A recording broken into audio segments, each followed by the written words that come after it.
tal, hermanos? Es un gusto estar de nuevo con ustedes para compartir una lección más en nuestro Instituto de Formación Cristiana. En esta ocasión vamos a estudiar acerca de las marcas del verdadero cristiano, así se llama nuestra lección. Las marcas del verdadero cristiano, y está basada en el libro a los Romanos, como hemos venido estudiando en estas últimas semanas. Y vamos a estudiar pues precisamente cuáles son esas características que debe distinguir a una persona cristiana, ¿no? Ese es el propósito de nuestra lección. Y pues abarcan estas marcas, estas evidencias de que una persona es cristiana, pues van desde los dones espirituales como las actitudes que como creyentes debemos cultivar. Vamos a orar, hermanos, para comenzar esta lección.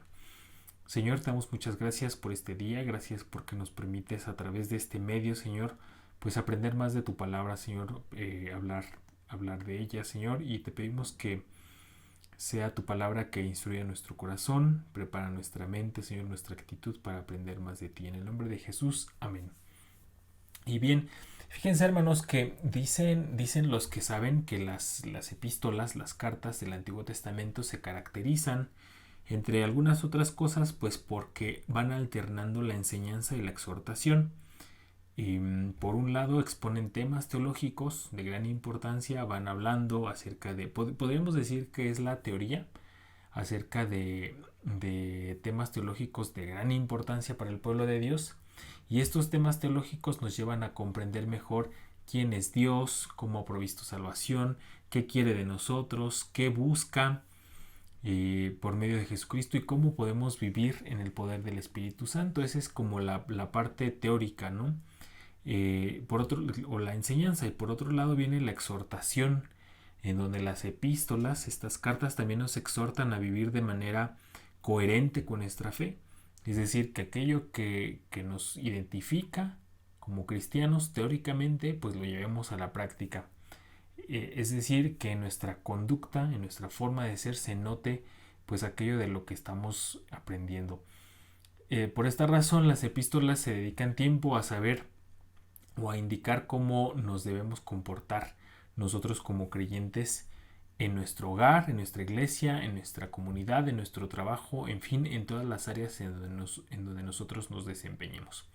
Y aunque las cartas van combinando esta enseñanza y esta exhortación, en el caso de Romanos, dicen las personas que estudian la Biblia que es precisamente el versículo 1 del capítulo 12, que es lo que vamos a estar estudiando el día de hoy, lo que marca el comienzo de la parte que se dedica a la exhortación de esta carta.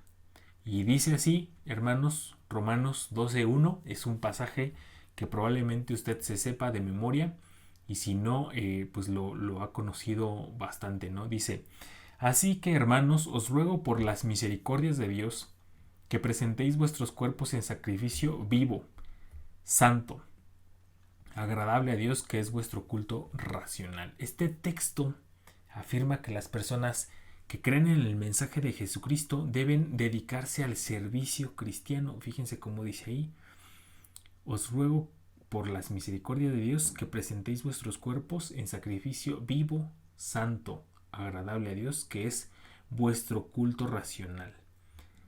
En este caso, Pablo compara la dedicación del ser con la dedicación, o sea, de nosotros, de nuestro ser, con la dedicación que estaba antes en el Antiguo Testamento, la dedicación de las ofrendas.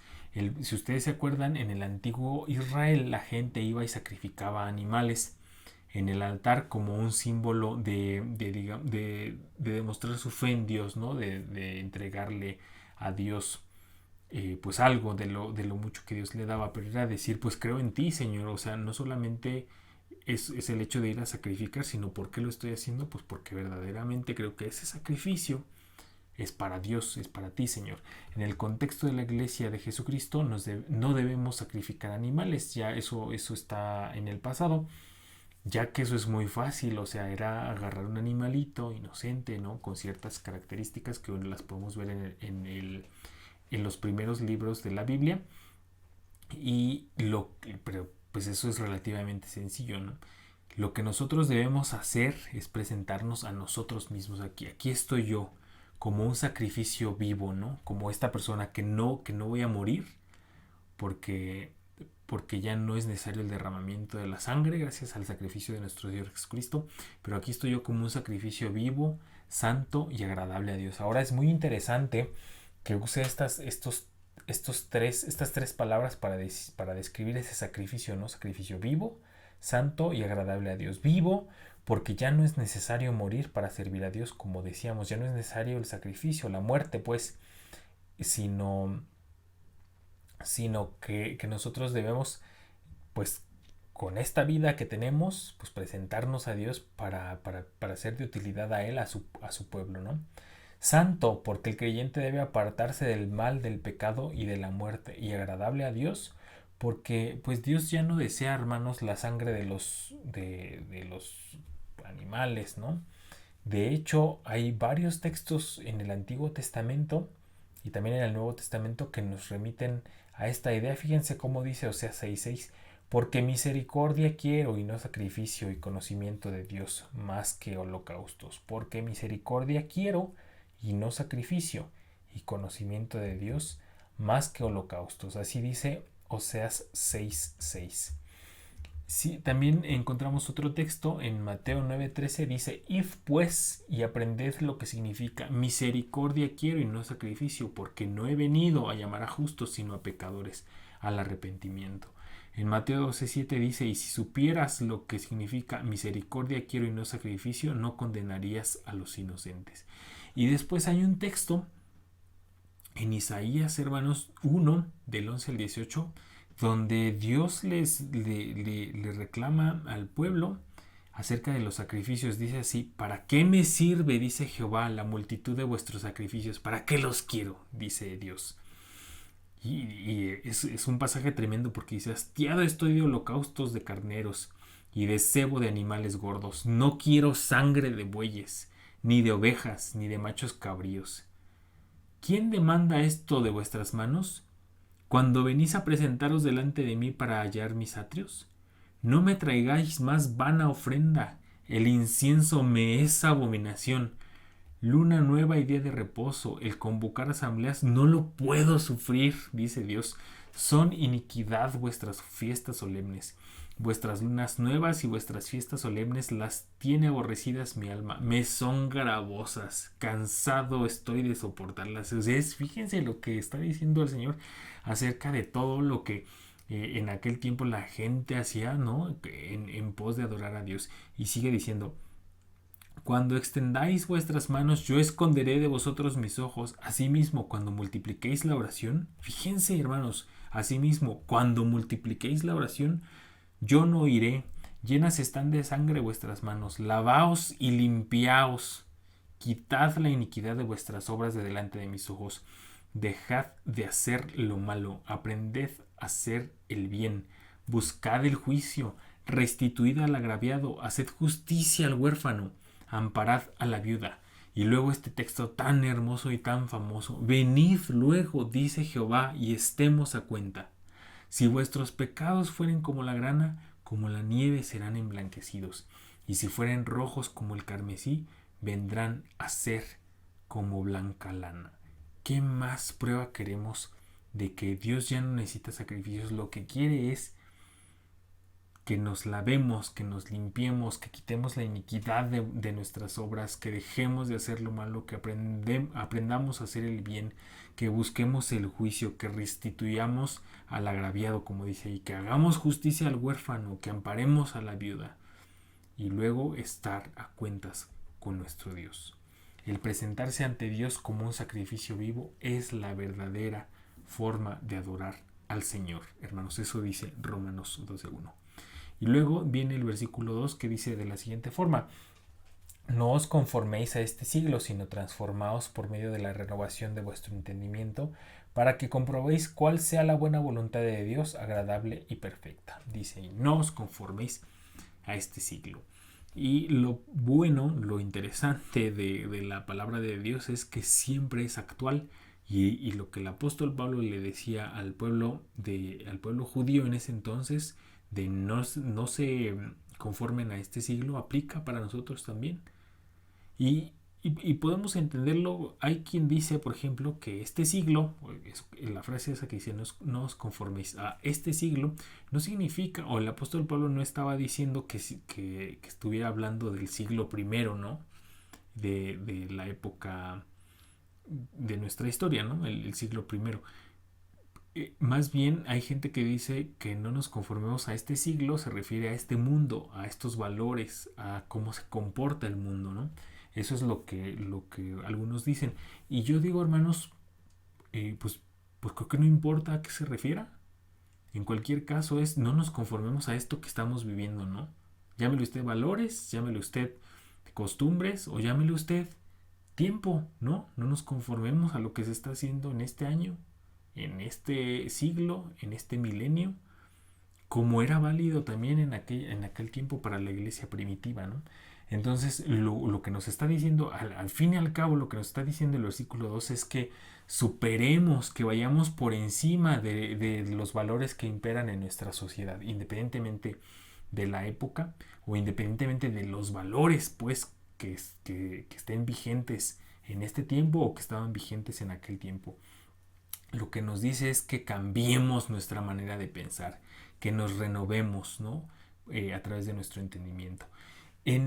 Aquí, fíjense cómo dice, no os conforméis a este siglo, sino transformaos por medio de la renovación de vuestro entendimiento para que comprobéis cuál sea la voluntad de Dios, agradable y perfecta. Hay otra palabra que se refiere a siglo, que también en algunas versiones es mundo, o sea, no nos conformemos a este mundo. No se refiere tampoco al mundo físico o material, o sea, al mundo, ¿no? El globo terráqueo, a la Tierra, al planeta Tierra, no se refiere a eso, sino a nuestra cultura, ¿no? A lo que estamos viviendo. El creyente no debe vivir de acuerdo a los valores del mundo, sino de acuerdo a los valores de Dios. Y por eso dice ahí, no os conforméis. Y de pronto conformarse, pues lo podemos entender de muchas formas, pero a mí me parece que una traducción clara es que tomamos el mismo modo o tomamos la misma forma. Por ejemplo, si yo agarro una botella de agua y agarro esa agua y la vierto en una taza, esta agua que está contenida en esta botella, al momento de que yo la sirva en esta taza, va a tomar la forma de la taza. Eso es conformarse a tomar la forma de, ¿no?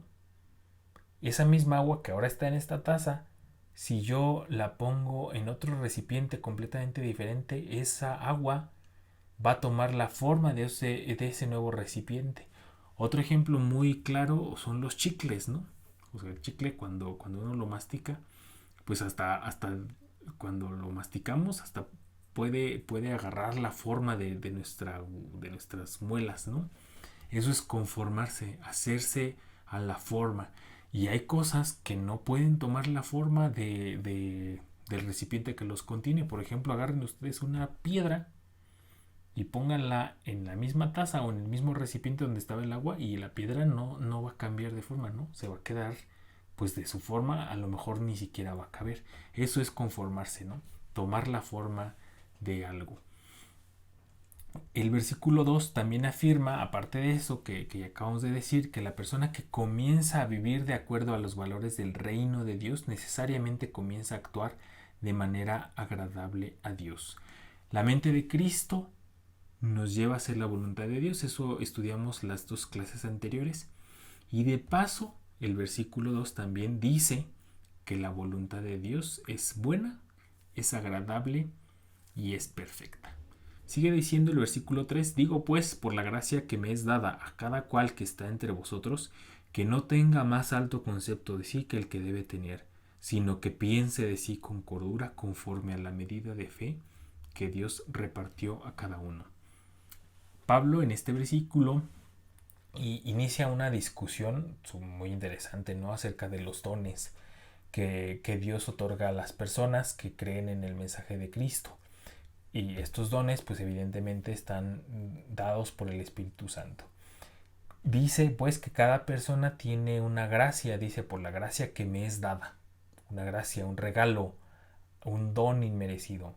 Estas habilidades que Dios nos da no deben llevarnos a pensar que somos más importantes que los demás, como dice el versículo 3, que no tenga más alto concepto de sí que el que debe tener.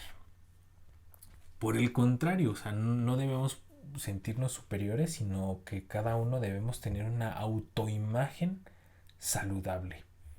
Dice el versículo 4, porque de la manera que en un cuerpo tenemos muchos miembros, pero no todos los miembros tienen la misma función. Y el versículo 5 sigue diciendo, si nosotros, siendo muchos, somos un cuerpo en Cristo y todos miembros los unos de los otros. Entonces, en el versículo 4, Pablo toma la metáfora del cuerpo y dice, nosotros somos un cuerpo. Y así como el cuerpo tiene muchos miembros, pero no todos los miembros tienen la misma función, pues así somos nosotros como cristianos. Este ejemplo del cuerpo es recurrente en las cartas de Pablo. Lo vemos en Corintios, lo vemos en Efesios, y el apóstol compara la iglesia con un cuerpo, en el que cada uno de nosotros, al igual que nuestro cuerpo, pues somos un miembro que cumple una función determinada. Y todo creyente, no importa el don que sea, no importa el don que tengamos, el talento o la habilidad que Dios nos haya dado, pertenecemos a este cuerpo de Cristo y todos tenemos una función importante. Eso lo estudiamos antes en otras lecciones y decíamos que el don que usted tenga para ejercer en la iglesia es tan vital y tan importante, simple y sencillamente por una razón, hermanos, porque Dios nos lo dio.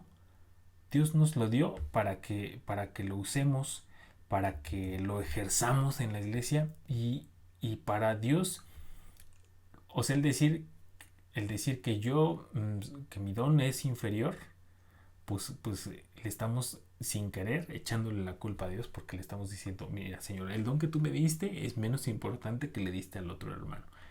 Por lo cual es un error decir que hay dones mejores o superiores, ¿no? Dice el versículo 6, de manera que teniendo diferentes dones según la gracia que nos es dada, si el de profecía, úsese conforme a la medida de la fe, o si de servicio en servir, o el que enseña en la enseñanza, el que exhorta en la exhortación, el que reparte con liberalidad, el que preside con solicitud, el que hace misericordia con alegría. Entonces, ya en el versículo 6, el apóstol Pablo empieza a hacer una lista de dones espirituales que a la par de este texto hay otros textos en el Nuevo Testamento donde encontramos unas listas de dones aparte de estos, ¿no? Y esas están en 1 Corintios 12 y en Efesios 4. Con esta de Romanos tenemos 3 listas de dones. Esta lista comienza afirmando que cada don debe ser usado correctamente. Entonces pasa a enumerar varios dones, comenzando con el de la profecía, que mucho se habla también de que si la profecía es como una especie de leer el futuro, de tener la habilidad de no sé qué, ¿no? Hay quien dice también pues que la profecía simplemente es la predicación de la palabra, ¿no? El siguiente don, no vamos a profundizar en eso, hermanos, porque no es el tema de hoy, pero el próximo don es el de servicio, luego el de enseñanza, la exhortación, la administración, presidir y hacer misericordia. Y todos esos va diciendo, pues úsese conforme a esto, o el que sirve en servir, y parece obvio, hermanos, pues ¿qué dice uno? Si yo tengo el don de servicio, ¿qué voy a hacer? Cantar. Parece hasta como que el apóstol Pablo, pues ¿qué te pasa, apóstol Pablo? ¿No? Pues como que el del servicio en servir y el que enseña en la enseñanza.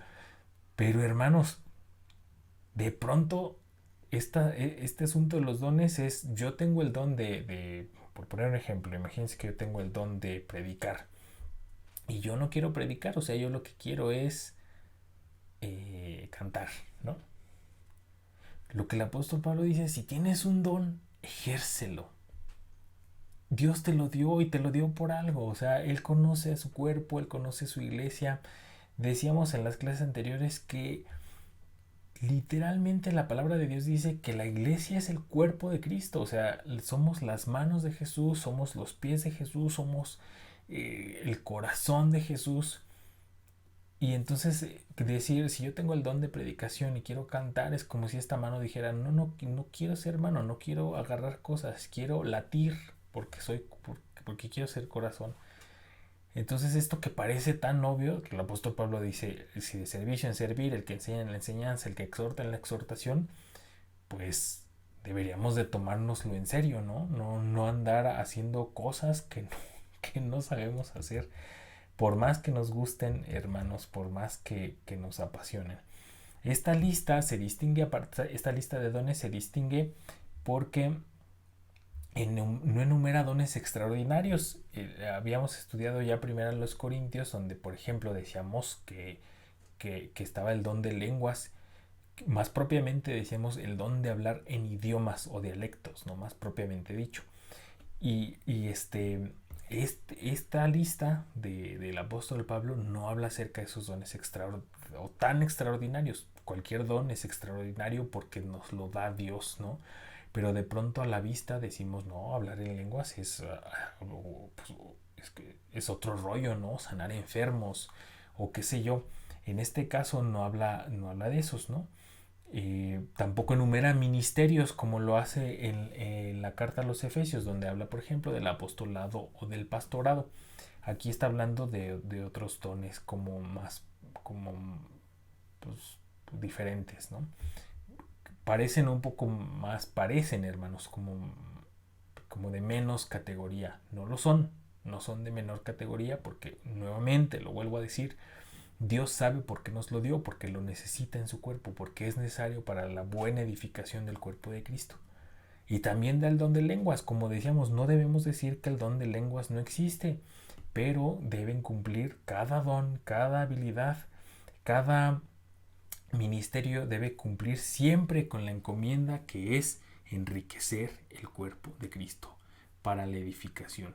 Si alguien, decíamos en aquella clase, si alguien se pone a decir cosas que no entendemos y que no sabemos qué está diciendo, pues evidentemente eso no trae edificación. Entonces sería mejor que no se hiciera, ¿no? A lo que luego le llaman don de lenguas, más bien es un asunto de hablar cosas, de emitir sonidos, pero no hay ni quien lo interprete y no hay ni quien lo entienda. Por lo tanto, y no lo digo yo, decía el apóstol Pablo, habla para ti, ¿no? O sea, si no vas a traer enseñanza, si no vas a traer crecimiento a la iglesia, hazlo allá, hazlo para ti, hazlo aparte, ¿no?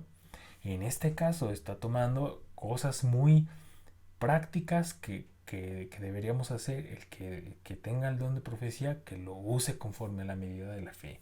El de servicio en servir, el que enseña en la enseñanza, etc. Y de momento, hermanos, por ahí le vamos a dejar. Este texto da mucho de sí, da mucho de qué hablar. Y apenas vamos en los versículos 6 y 7. Y aquí lo vamos a dejar, hermanos, porque no quiero ir muy a prisa, ya que, como les decía, este texto está muy interesante y apenas vamos más o menos como a la mitad, no como a una tercera parte. Entonces aquí lo vamos a dejar, hermanos. Continuamos en la siguiente lección con estas mismas marcas, ¿no? Las marcas del verdadero cristiano. Dios nuestro, muchas gracias porque nos permite, Señor, aprender de tu palabra, Señor. Gracias porque nos permites también usar estos medios para poder conectarnos con nuestros hermanos, para poder aprender juntos. Te pedimos, Señor, que nos hagas diferentes con cada lección, que hables a nuestro corazón, Señor, y que no permitas pues que nos quedemos estancados, Señor, con lo que ya sabemos. En el nombre de Jesús, amén.